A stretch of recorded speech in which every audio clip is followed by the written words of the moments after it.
Bonjour Antoine. Bonjour Comment- Gabriel, D'abord, j'aimerais te souhaiter félicitations pour ta nomination comme nouveau DG de la SSF. merci beaucoup. Alors, tu as œuvré au sein de la SSF pendant près de 10 ans. Avec ta formation comme politicologue, quelle importance accordes-tu à la dimension politique pour faire avancer les enjeux santé? Ouais, ben, mais, puis avant que je tombe tout de suite dans la réponse, moi, je te remercie beaucoup pour l'opportunité de pouvoir peut-être présenter un peu qui je suis. Je pense que je suis un visage familier. Ça, comme tu l'as mentionné, ça fait 10 ans que je suis dans l'environnement de la SSF. Et puis pour moi, l'expérience à SSF, ça a été des années très riches là, pour ma croissance professionnelle, ma croissance personnelle. J'ai eu la chance, puis l'honneur, je dirais même, là, de rencontrer, de voyager un peu au Canada, puis de rencontrer plusieurs des communautés francophones et acadiennes en situation minoritaire, de voir la richesse de ces communautés-là. Et puis tout ça m'a vraiment allumé une passion pour la santé en français. Puis je pense que c'est pour ça que ça fait si longtemps que je suis dans le portrait. Comme tu mentionnais, moi j'ai une formation initialement comme politologue de l'Université de Sherbrooke et de l'Université d'Ottawa.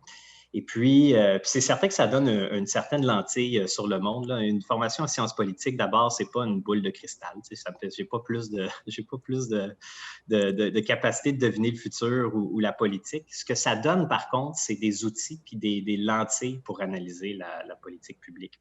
Puis moi, mon expérience, c'est que de comprendre comment est-ce que dans une société, comment est-ce qu'on part d'une idée, puis comment est-ce qu'on amène cette idée-là au travers de tout le système d'acceptabilité sociale qui l'amène à devenir une loi, de comprendre le système, de comprendre l'environnement, les acteurs qui ont besoin d'être engagés. Moi, ça m'a toujours aidé là, pour un peu avoir me faire des chemins critiques là, dans la vie. Fait que ça, je te dirais, c'était une excellente formation. Et peut-être mon biais, ça fait en sorte que moi, je pense que la politique publique, c'est la meilleure façon de consolider des acquis puis d'emmener des changements durables. Quand on parle de santé en français, il faut que ça passe par la politique publique. Il faut que nous, comme SSF, avec les réseaux de santé en français, on soit des acteurs de changement des politiques publiques pour le bénéfice des francophones. Alors, j'imagine tout ce qui se passe en ce moment par rapport au renouvellement de la loi sur les langues officielles, ça doit te passionner. Comment tu vois ce renouvellement avancer pour la Société santé en français? Je pense que le renouvellement, de un, il est dû. Là, ça fait très longtemps que la loi doit être modernisée. Je pense elle a certainement d'abord besoin d'être actualisée, mais dans un deuxième temps, je pense de mieux tenir compte là, de quelle est la réalité des francophones en situation minoritaire aujourd'hui en 2021. Le livre blanc que Mme Joly a sorti récemment donne beaucoup d'engagement ou de suggestions législatives et administratives qui auraient l'impact d'améliorer la santé en français. Elle nomme entre autres l'importance des services de santé comme un facteur de la vitalité des communautés francophones, le besoin d'aller appuyer les institutions qui offrent des services, dont des institutions de santé. Et puis, un point que je fais très important, c'est de réitérer l'importance de la collaboration du gouvernement fédéral avec les provinces et les territoires. Donc, avant de continuer sur la Société santé en français, on aimerait quand même connaître un petit peu plus à propos de toi, quelques faits anodins sur ton parcours. Apparemment, tu aurais fait un mémoire sur la cybersécurité. Comment tu as eu cet intérêt-là, Antoine? Ça, ça nous ramène à des époques hein, quand on pensait qu'on se trace des chemins de carrière et puis finalement, la vie nous emmène complètement ailleurs. Oui, j'ai fait mon mémoire de baccalauréat sur la cybersécurité. Pour moi, ça m'apparaissait comme un enjeu de politique publique à l'époque euh, qui, était, qui était grandissant et encore très peu adressé, si on veut. Fait que, je ne dis pas que j'ai écrit un grand... Je ne sais pas que c'est une recherche qui a été publiée. Cependant, ça m'a permis, moi, de bâtir un peu un processus pour rédiger un mémoire, une façon d'analyse. Ça a été très formateur comme expérience, mais évidemment, je ne me suis pas retrouvé en cybersécurité.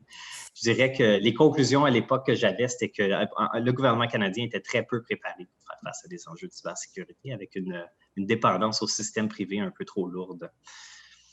Et là, maintenant, cet Antoine, quand il ne pense pas à cybersécurité ou même la santé, comment tu passes ton temps seul ou ou pour toi-même? Il y en a eu beaucoup du temps seul dans la dernière année aussi, hein, avec le Oui, confinement. Moi, je suis effectivement. une des choses que j'aime bien faire pour relaxer. Là, moi, je suis un passionné de jeux de société. J'ai une collection d'à peu près une soixantaine de jeux de société.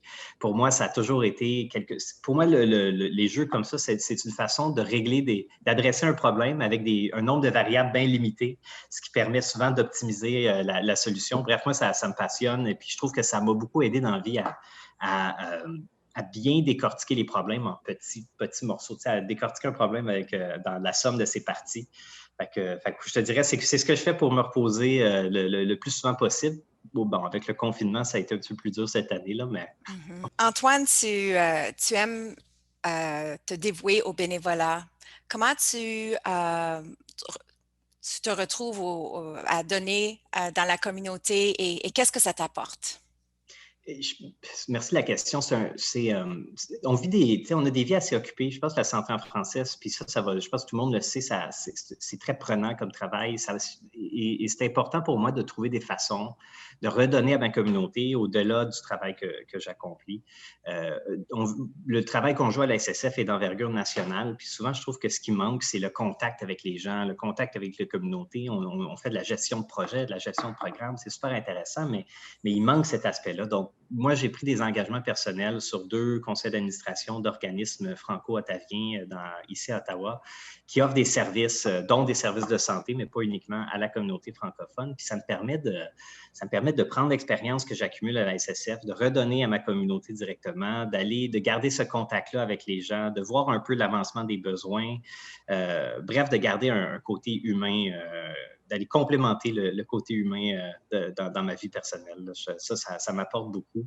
Et puis j'invite d'ailleurs tout le monde à faire un peu de bénévolat, surtout dans une année comme on a vécu cette année. Je pense que le bénévolat, c'est une bonne façon de briser la routine, d'aller au-delà de soi-même, puis de redonner aux autres. Mhm. Maintenant, à la barre de la SSF comme DG, comment tu vois l'avenir? Quelles sont tes préoccupations ou comment tu vois le futur de la Société Santé en français? C'est une très bonne question avec beaucoup de composantes. Mais je dirais premièrement, bien, effectivement, ça fait quand même longtemps que je suis là. Je pense que mon regard sur l'avenir de la SSF est teinté des 10 ans d'expérience que j'ai vécu à la SSF, mais aussi je pense que j'ai des idées nouvelles à apporter. À court terme, je pense que à court terme, moi, j'aimerais beaucoup faire une tournée des réseaux avec la présidente du conseil d'administration, aller à l'avant. On sait que très bientôt, tu as mentionné la modernisation de la loi des langues officielles, mais dans 2 ans, il y a le plan d'action pour les langues officielles qui va être renouvelé, ce qui nous demande, je pense, nous, dans le mouvement Santé en français, de prendre le temps d'arrêt nécessaire, les temps de discussion qu'on a besoin, mettre en commun nos idées, puis se bâtir vraiment une programmation. Puis par programmation, j'entends qu'est-ce qu'on veut faire, nous, à partir de 2023. Donc, j'aimerais commencer une tournée des réseaux pour aller engager ce dialogue-là avec chacun des réseaux en un à un avant de le faire en rencontre avec tous les réseaux de santé en français. Et je pense qu'il faut maintenir un autre. À court terme, on a des discussions qui commencent tout de suite avec le gouvernement fédéral. Je pense qu'il y a il y a des programmes qui vont se renouveler. Ça va être important de bien démontrer les besoins qui restent en santé en français à ce moment-ci pour vraiment s'assurer que le gouvernement puisse nous appuyer un peu mieux. À moyen puis long terme, finalement, je pense qu'il y a évidemment, j'ai mentionné la modernisation de la loi, mais je pense qu'il y a beaucoup on a besoin d'aller au-devant des partenaires qui jouent des rôles en santé. Je pense que la santé, c'est tellement un enjeu transversal qui touche à plein d'aspects de la vie des gens. C'est pas vrai que c'est seulement la SSF qui s'occupe de santé en français. Il y a plein de partenaires nationaux qui touchent à des aspects de la santé. Puis je pense que ce serait important de mettre ça en lumière, de s'assurer de bâtir des coalitions nécessaires, puis d'asseoir des partenaires à la même table pour voir la santé dans son aspect aussi transversal qu'elle l'est réellement. Puis finalement, bien, je pense que ça, c'est une dynamique assez en continu pour nos organismes. Et je pense qu'on a besoin de continuer notre recherche de différents appuis, différents bailleurs de fonds, différentes façons d'aller diversifier notre offre aux francophones au milieu de la santé. On a récemment lancé un projet en immigration francophone dont le lancement était à la fin mars.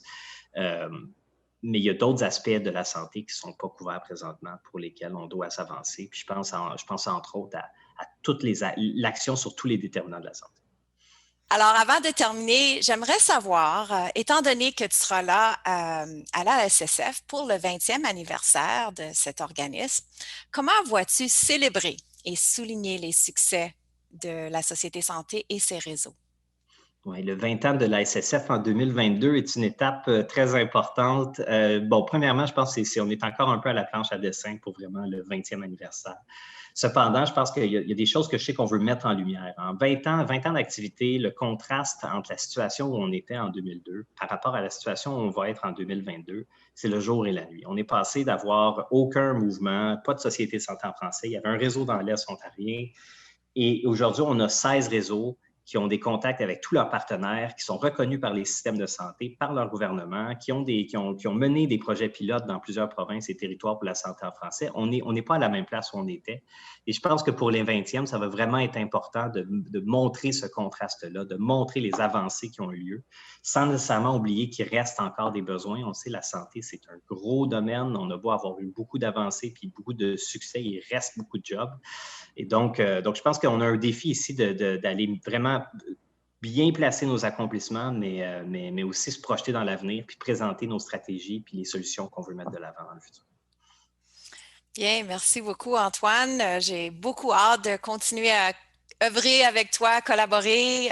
Merci de cet entretien. Je te souhaite bonne chance et le meilleur des réussites. Merci beaucoup, Félicitations. puis merci de la chance que tu m'offres de clarifier un peu mes intentions, puis ce que j'ai dans la tête là, en début d'année comme ça. Là. Merci beaucoup.